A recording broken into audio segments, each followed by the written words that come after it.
প্রিয় শিক্ষার্থীবৃন্দ, আশা করি সবাই ভালো আছো। অর্থনীতি প্রথম পত্রে অনলাইন ক্লাসে আজকে তোমাদের সাথে আমার আলোচনা হবে বাজার চ্যাপ্টার নিয়ে।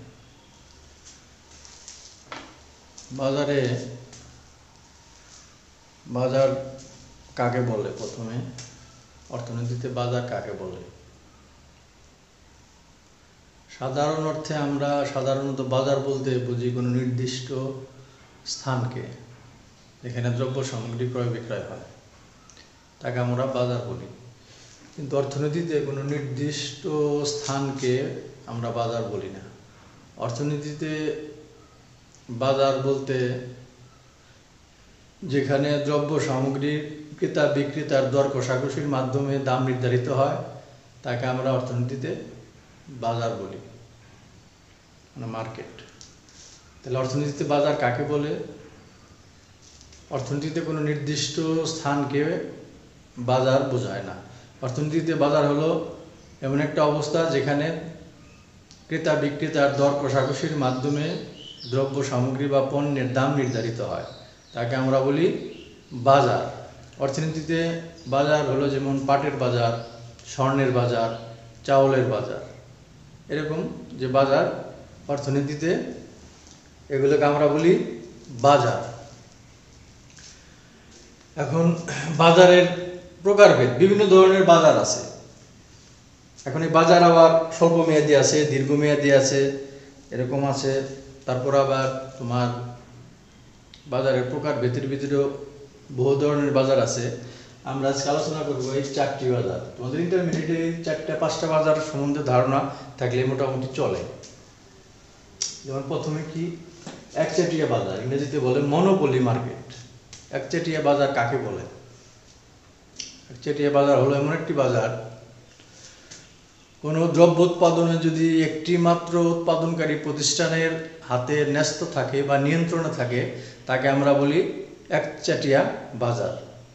একচেটিয়া বাজারটা হলো কি? তাহলে কোনো দ্রব্য উৎপাদনে যদি একটি মাত্র উৎপাদনকারী প্রতিষ্ঠানের হাতে থাকে বা নিয়ন্ত্রণে থাকে, তাকে আমরা বলি একচেটিয়া বাজার। একটু সহজভাবে বললে এটা বলা যায় যে বাজারে বিক্রেতা একজন, ক্রেতা অসংখ্য, তাকে আমরা বলি একচেটিয়া বাজার। একচেটিয়া বাজারে বিক্রেতা যেহেতু একজন, সেজন্য বিক্রেতা দামের উপরে প্রভাব বিস্তার করতে পারে। বিক্রেতা ইচ্ছামতো দাম নিতে পারে। একচেটিয়া বাজারে আর একটা বৈশিষ্ট্য হলো যে নো সাবস্টিটিউট, মানে নিকট পরিবর্তক দ্রব্য থাকে না। মানে বিক্রেতা যে দ্রব্য বিক্রি করে ওই জিনিসটা আর কোথাও পাওয়া যাবে না, সেজন্য সে দামের উপরে প্রভাব বিস্তার করতে পারে। এই হইল একচেটিয়া বাজার, মানে দামের উপরে বিক্রেতা প্রভাব বিস্তার করতে পারে, এরকম বাজার হলো একচেটিয়া বাজার। পূর্ণ প্রতিযোগিতামূলক বাজার। পূর্ণ প্রতিযোগিতামূলক বাজারটা একচেটিয়া বাজারের ঠিক বিপরীত, পারফেক্ট কম্পিটিশন।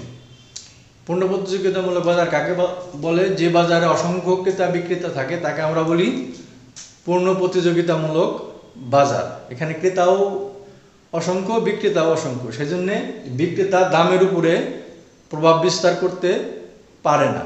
একচেটিয়া বাজারে যেমন বিক্রেতা দামের উপর প্রভাব বিস্তার করতে পারে, কিন্তু পূর্ণ প্রতিযোগিতামূলক বাজারে বিক্রেতা দামের উপর প্রভাব বিস্তার করতে পারে না।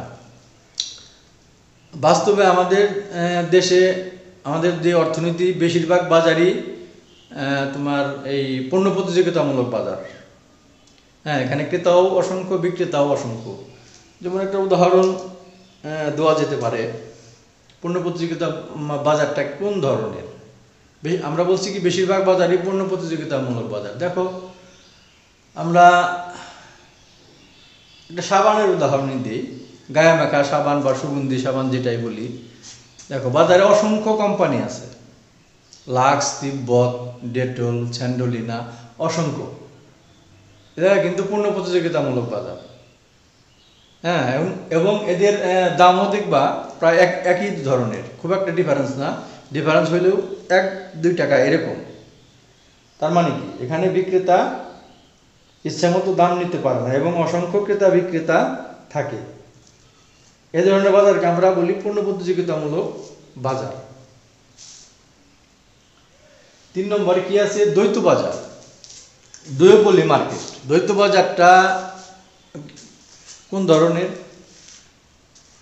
দ্বৈত বাজারটা হলো এরকম, এই যে বাজারে বিক্রেতা 2 জন, ক্রেতা অসংখ্য, তাকে আমরা বলি দ্বৈত বাজার, দুয়োপলি মার্কেট। বিক্রেতা 2 জন, ক্রেতা অসংখ্য, এরকম বাজারকে আমরা বলি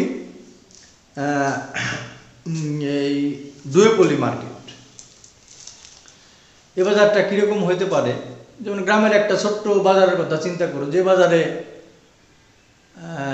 ধরো চায়ের দোকান 2টা, কিন্তু চা খায় এলাকার সবাই, এরকম বাজারকে আমরা বলি দ্বৈত বাজার। হ্যাঁ, যে একটা বাজারে চায়ের দোকান 2টা, কিন্তু ক্রেতা অসংখ্য, চা খায় এলাকার সবাই, কিন্তু দোকান হইল তোমার 2টা, এরকম বাজারকে আমরা বলি দ্বৈত বাজার। যেমন আর একটু বড় উদাহরণ হইতে পারে, যেমন আমাদের দেশের দ্বৈত বাজারটা, যেমন বিদ্যুৎ, টেলিকম, এটা দ্বৈত বাজার বলা যেতে পারে। আমাদের দেশে কি সরকারি বিদ্যুৎও আছে, আবার কোম্পানিও আছে, প্রাইভেট সেক্টরের বিদ্যুৎও আছে। তোমার এই টেলিফোনও তাই, সরকারিও আছে আবার বেসরকারিও আছে। হ্যাঁ, এই ধরনের ব্যবস্থাকে আমরা বলতে পারি দ্বৈত বাজার ব্যবস্থা, দুয়োপলি মার্কেট। তার মানে যেখানে বিক্রেতা 2 জন, ক্রেতা অসংখ্য। যেমন একচেটিয়া বাজার এর উদাহরণটা কোন ধরনের হয়েছে? বাস্তবে সাধারণত একচেটিয়া বাজার দেখা যায় না, অস্তিত্ব খুব কম, কিন্তু অনেক সময় আমরা এটা আবার দেখিও আছে। একচেটিয়া বাজার আমরা বলছি কি, যেখানে বিক্রেতা 1 জন, ক্রেতা অসংখ্য, তাকে আমরা বলি একচেটিয়া বাজার। এখন একচেটিয়া বাজারের উদাহরণটা এরকম আমরা দিতে পারি, যেমন মানিকগঞ্জ জেলায় আমরা দিতে পারি। মানিকগঞ্জ জেলায় বিদ্যুৎ সাপ্লাই করে পল্লী বিদ্যুৎ সমিতি, এটা একটা প্রাইভেট। এখানে কিন্তু একটা কোম্পানি পল্লী বিদ্যুৎ, এরা কিন্তু মোটামুটি তাহলে আমরা একচেটিয়া বলতে পারি যে বিদ্যুৎ সাপ্লাই দেয় একমাত্র পল্লী বিদ্যুৎ, কিন্তু বিদ্যুতের গ্রাহক কিন্তু মানিকগঞ্জ জেলার সবাই। এটা একচেটিয়া বাজার একটা উদাহরণ হতে পারে, এই ধরনের ব্যবস্থা। আরেকটা আছে মনোপসনী বাজার, মনোপঞ্চী বাজার। এটা কোন ধরনের বাজার? এটা হইল এরকম একটি বাজার, যে বাজারে তোমার ক্রেতা 1 জন, বিক্রেতা অসংখ্য, এরকম বাজার ব্যবস্থাকে আমরা বলি মনোপঞ্চী বাজার। এটা কিরকম হইতে পারে? যে বাজারে ক্রেতা 1 জন, বিক্রেতা অসংখ্য, তাকে আমরা বলি মনোপঞ্চী বাজার। যেমন উদাহরণ ধরো একটা জেলায় এই তোমার চিনি কল, এটা একটা উদাহরণ। একটা জেলায় একটা চিনি কল আছে, কিন্তু ওই জেলায় আখ চাষ করে কৃষকরা সবাই। তাহলে কি আখ চাষ করে চাষিরা কি করে? আখ বিক্রি করে চিনি কলের কাছে, তাহলে কিন্তু ক্রেতা 1 জন, আখ তোমার কিনে বা ক্রয় করে চিনি কল, কিন্তু বিক্রি করে ওই জেলার টোটাল আখ চাষি, তাহলে ক্রেতা 1 জন, বিক্রেতা অসংখ্য। উদাহরণ চিনি কল। এরকম বাজার ব্যবস্থাকে আমরা বলি মনোপঞ্চী বাজার। বা এরকম উদাহরণ তোমার ইও হইতে পারে, জুট মিলও হইতে পারে, যে একটা জেলায় জুট মিল একটা আছে, কিন্তু ওই জেলার সমস্ত পাট চাষি পাট চাষ করে, তারা বিক্রি করে একমাত্র জুট মিলে, এরকম হইতে পারে। এ হলো মনোপসনী বাজার। তাহলে এই বাজার চ্যাপ্টারের এই মোটামুটি তোমাদের বেসিক ধারণাগুলো হলো, এই বাজার চ্যাপ্টারে 2টা ক্লাস নিতে হবে। যেমন একচেটিয়া বাজার, পূর্ণ প্রতিযোগিতা বাজারের স্বল্পকালীন, দীর্ঘকালীন ভারসাম্য, এটা আবার চিত্র আছে, চিত্র দেওয়া একটা আলাদা পূর্ণাঙ্গ ক্লাস নিতে হবে। আজকে যার শুধু একটু ধারণা দিই, তাহলে অর্থনীতিতে বাজার হলো কোনো নির্দিষ্ট স্থানকে বোঝায় না, যেখানে দ্রব্য সামগ্রীর ক্রয় বিক্রয়ের মাধ্যমে, ক্রেতা বিক্রেতার দর কষাকষির মাধ্যমে পণ্য বা দ্রব্যের দাম নির্ধারিত হয়, তাকে আমরা বলি বাজার।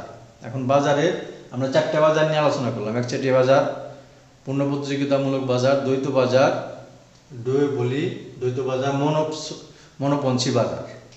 এ হলো তোমার বাজারের মোটামুটি। আরও অনেক ধরনের বাজার আছে, কিন্তু এই 4টে বাজার সম্বন্ধে ধারণা থাকলে তোমাদের মোটামুটি ইন্টারমিডিয়েটে চলে। এই হলো তোমার বাজারের সংজ্ঞা, বাজারের কিছু বৈশিষ্ট্য। এখন এই চ্যাপ্টারে আরেকটা জিনিস আছে, ফার্ম ও শিল্প। ফার্ম এবং শিল্প কাকে বলে? পার্থক্যটা কি? ফার্ম হলো একই ব্যবস্থাপনায় সমজাতীয় দ্রব্য উৎপাদনের কতগুলি প্লান্টের সমষ্টি হলো ফার্ম। যেমন এটা বলতে পারো একটা টেক্সটাইল মিল, একটা গার্মেন্টস তোমার ফ্যাক্টরি, এটা একটা ফার্ম। একই ব্যবস্থাপনায় সমজাতীয় দ্রব্য উৎপাদনের তোমার আলাদা আলাদা স্বাধীন প্লান্টের সমষ্টিকে আমরা বলি ফার্ম। আর শিল্পটা কি? শিল্পটা একটু বৃহৎ ধারণা, এই তোমার বিভিন্ন ব্যবস্থাপনায় সমজাতীয় দ্রব্য উৎপাদনের কতগুলি ফার্মের সমষ্টিকে আমরা বলি শিল্প। যেমন বাংলাদেশে অসংখ্য টেক্সটাইল মিল আছে। টেক্সটাইল মিল কি? সবগুলোকে আমরা বলতে পারি বস্ত্র শিল্প।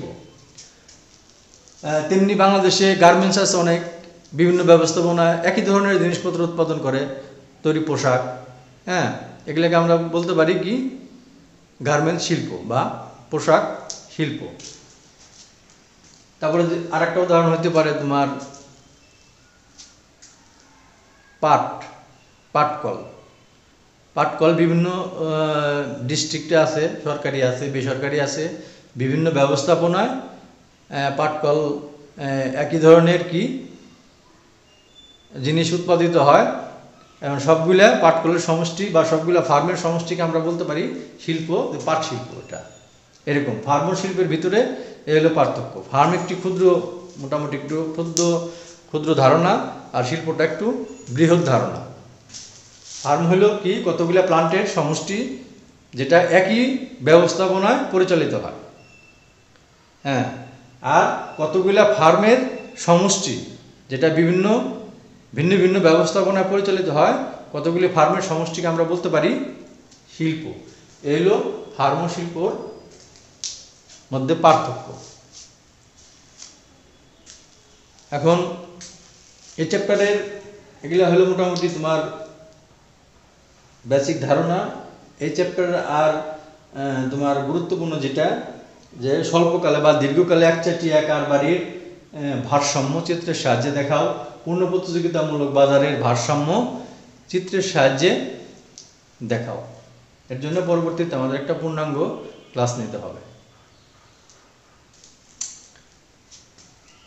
তাহলে মোটামুটি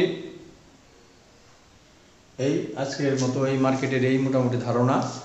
পরবর্তী ক্লাসে আমাদের ওই স্বল্পকালীন দীর্ঘকালীন ভারসাম্যটা দেখাবো। তাহলে ঠিক আছে, ধন্যবাদ।